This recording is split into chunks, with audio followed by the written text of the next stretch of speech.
Wow, I wish more movies were like that. That was really cool. Entertaining and meaningful and interesting and awesome. If you don't want to see Colossal, then don't.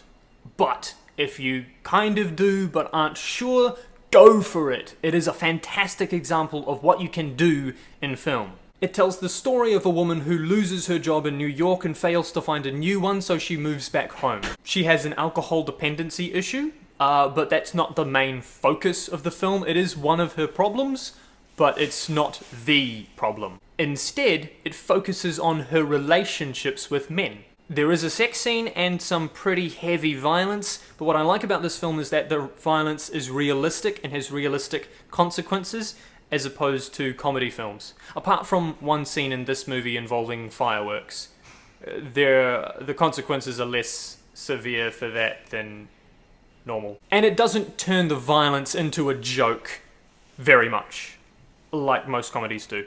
Each instance of violence impacts the story in an important way.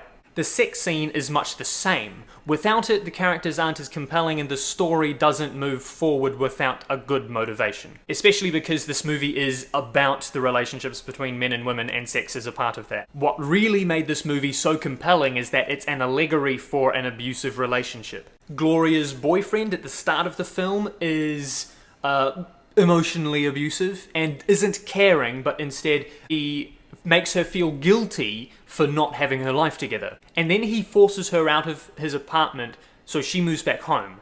There, she quickly enters another relationship, not a romance, but just a friendship, but it's definitely possessive. This new guy is physically abusive, or aggressive at least, emotionally manipulative, and all of this is made all the more powerful because we like him. At least at the start. We get pulled along with this poor woman who seems to be making all the right choices, except when she's drunk. See, I don't think that we're meant to see her sex scene as a good thing or as a bad thing. It's representative of how she can't make decisions in her own life without affecting the men in her life. It's just a representation of human covetousness, particularly men coveting women that aren't theirs. The way she overcomes the baddie at the end is not by relying on another man. It seems counterintuitive to try to solve your man problems with a man. Instead, she takes matters into her own hands. Here, she does something morally wrong, but allegorically right. What I mean is the way it's represented on screen is much more aware of the underlying message as opposed to the actual fact of what's happening.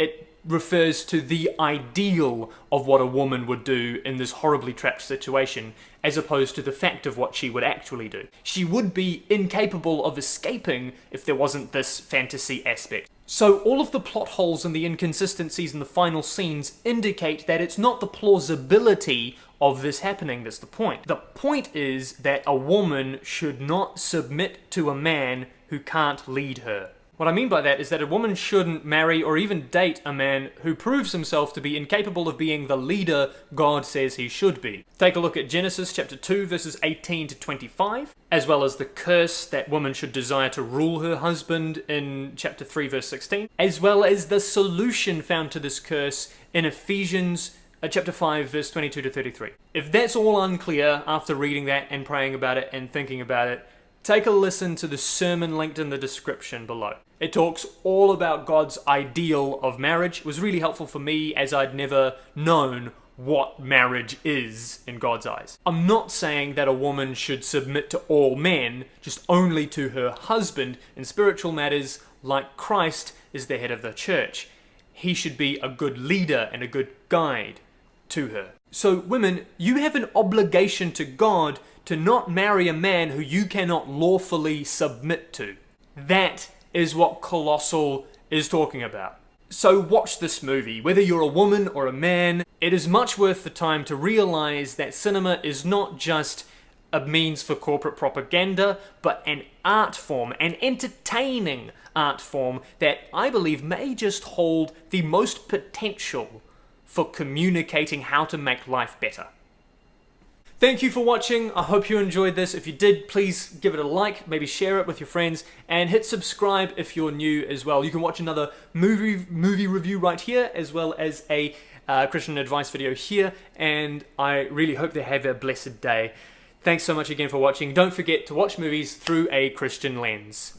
Bye.